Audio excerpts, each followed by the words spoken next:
आज के एपिसोड की शुरुआत में अनुपमा प्रेम को शगुन की थाली में उसकी आरती उतारती है और साथ ही साथ उसे कुर्ता गिफ्ट करती है। ये जो कुर्ता है प्रेम ने ऑलरेडी से चेंज कर दिया होता है क्योंकि उसमें पहले काला कुर्ता होता है, अब कोई ऑरेंज कलर का नया कुर्ता आ जाता है। उसके बाद ये पूजा चली रही होती है कि अगले सीन में हम ये देखते हैं कि अंश गौतम के पास जाके कहता है कि अगर आपको आपके गेमिंग प्रोजेक्ट में कुछ हेल्प चाहिए होगी तो मैं कर सकता हूँ। वहाँ गौतम उसे एटीट्यूड दिखा के कहता है कि पहले तुम काम मांग रहे थे, अब मुझे तुम सजेशन देने आए हो। इतने में अंश काफी अपसेट सा हो जाता है। उतने में प्रार्थना आती है जो उसे समझाती है कि अगर तुम्हें कोई भी हेल्प चाहिए तो मुझसे कहा करो। और जब आपस में अंश और प्रार्थना बात कर रहे होते हैं तब गौतम उन्हें देख लेता है, जिसे देख के गौतम के मन में थोड़ा डाउट आता है। अगले सीन में हम ये देखते हैं कि कैसे पाखी जो होती है फोर्सफुली अपनी बेटी ईशानी को राजा के पास भेज देती है, जिसके बाद वो दोनों आपस में बात करते हैं। पूजा चली रही होती है कि मोटी बा को शक होता है कि जरूर प्रेम जो है किसी से बात कर रहा है। उतने में परी आ जाती है और वो मोबाइल को ढक लेती है जिसमें राही का वीडियो कॉल चल रहा होता है। तभी हम देखते हैं कि पूजा कंटिन्यू हो रही होती है और सबका ध्यान जो होता है वो पूरी तरह से पूजा में चल जाता है। और वहां हम देखते हैं कि बादशाह जो होता है वो हाइड एंड सीक खेलते खेलते एक बक्से के अंदर बंद हो जाता है, जिसे राही देख लेती है। राही ये बात देख करके काफी परेशान होती है और वो काफी लोगों को कॉल करने की कोशिश करती है, पर सबका जो फोन होता है क्योंकि वो अलग जगह पर होता है जिसकी वजह से कोई सुन नहीं पाता। इतने में राही सोचती है कि यहाँ पे टाइम वेस्ट करने से अच्छा है कि मैं जाती हूँ उसे बचाने, और वो निकल जाती है अपनी स्कूटी से, बहुत ही स्पीड से जाती है और वो सीधा जहाँ पूजा चल रही होती है उस रूम में एंटर कर जाती है स्कूटी के साथ, जिसे देख करके परिवार के सारे लोग शॉक होते हैं। पर राही का वहां में एक ही ऑब्जेक्टिव होता है, उसे बादशाह को बचाना होता है। वहां जाते जाते में उसे यहाँ तक कि शगुन की थाली तक गिर जाती है। जब वहां जाती है और बक्सा खोलती है तो वो देखती है कि बादशाह जो होता है वो बेहोश होता है, और उसे देख करके सारा परिवार टेंशन में आ जाता है। पूरा परिवार बादशाह को उठाने की कोशिश करता है।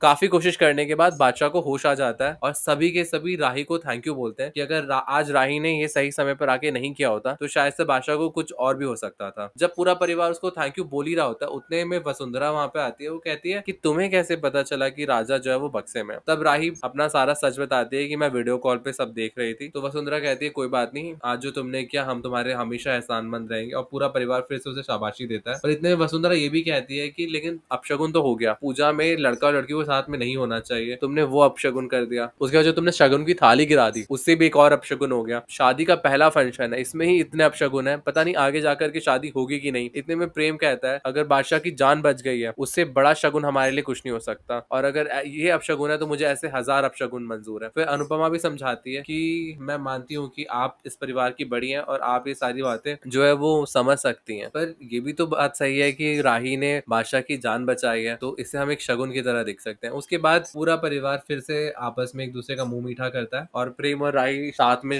रस्म में बैठते हैं और पूरा रस्म पूरा हो जाता है। उसके बाद वसुंधरा अनुपमा से ये कहती है कि कोठारी मेंशन की ये पहली शादी है तो इसमें हम कोई कसर नहीं छोड़ेंगे। जहाँ पे प्रेम ये कहता है कि हम सिंपल शादी कर लेंगे और जो भी पैसा होगा वो एनजीओ में डोनेट कर देंगे ताकि दूसरों की हेल्प हो जाए। जिसे फिर से सुनकर के कुछ लोग तो खुश होते हैं लेकिन कुछ लोग काफी शॉक भी होते हैं। पराग कोठारी ये कहता है कि शादी जो होता है वो एक सोशल इवेंट होता है जिसमें एक परिवार अपने सारे रिश्तेदारों को, अपने दोस्तों को, अपने कोलीग्स को, अपने कोवर्कर्स को बुला के अपना स्टेटस दिखाता है, और इसमें काफी सारे इमोशंस का भी इन्वॉल्वमेंट होता है। तो शादी दो लोगों की नहीं होती पर काफी लोग इसमें इन्वॉल्व होते हैं। जैसे प्रेम फिर से अपोज करता है पर अनुपमा ये कहती है कि शादी जो होता है वो परिवार के लिए भी बहुत इंपॉर्टेंट होता है। तो वो इन सारी बातों को एग्री कर जाती है और बा भी वहां पे यही समझाती है कि जब बड़े बात कर रहे होते तो बच्चों को बीच में नहीं आना चाहिए, और बड़े बिल्कुल सही कह रहे हैं इस मामले में। फिर फाइनली ये डिसाइड होता है कि शादी ये लोग धूमधाम से करेंगे। उतने में वसुंधरा ये कहती है कि शादी का सारा खर्चा हम उठाएंगे, लेकिन अनुपमा ये कहती है कि हम भी तो लड़की वाले हैं, हमारा भी तो कुछ करने का फर्ज बनता है। तो वसुंधरा वहां पे ये कहती है कि ठीक है, लक्ष्मी जी को हम बुला रहे हैं तो अन्नपूर्णा जी को आप बुलाएंगे, मतलब कि हम सारा खर्चा हम करेंगे लेकिन खाने पीने की व्यवस्था आप करेंगे। जिस चीज में हम अच्छे हैं वो हम देख लेते हैं, जिस चीज में आप अच्छी हैं वो आप देख लीजिए। ऐसे कहकर शादी की सारी डिस्कशंस हो जाती है और उसके बाद सब अपने अपने घर चले जाते हैं। उसके बाद अनुपमा यही सोचती है कि इतना सब कैसे होगा। तभी वहां बा के कहती है उसे कि तू अकेले थोड़ी ना है, पूरा परिवार तेरे साथ है, हम सब देख लेंगे। और यहीं पे आज का एपिसोड खत्म हो जाता है। अगले एपिसोड में और बहुत सारे ट्विस्ट है क्योंकि इस सीरियल में शादी की जितनी भी रस्में होती हैं बिना ड्रामे के तो होती नहीं है। तो हमारे साथ बने रहिए अगले एपिसोड के लिए। आपसे अब मुलाकात होगी अगले एपिसोड में। हमारे चैनल को सब्सक्राइब कीजिए, लाइक कीजिए, कॉमेंट कीजिए। धन्यवाद।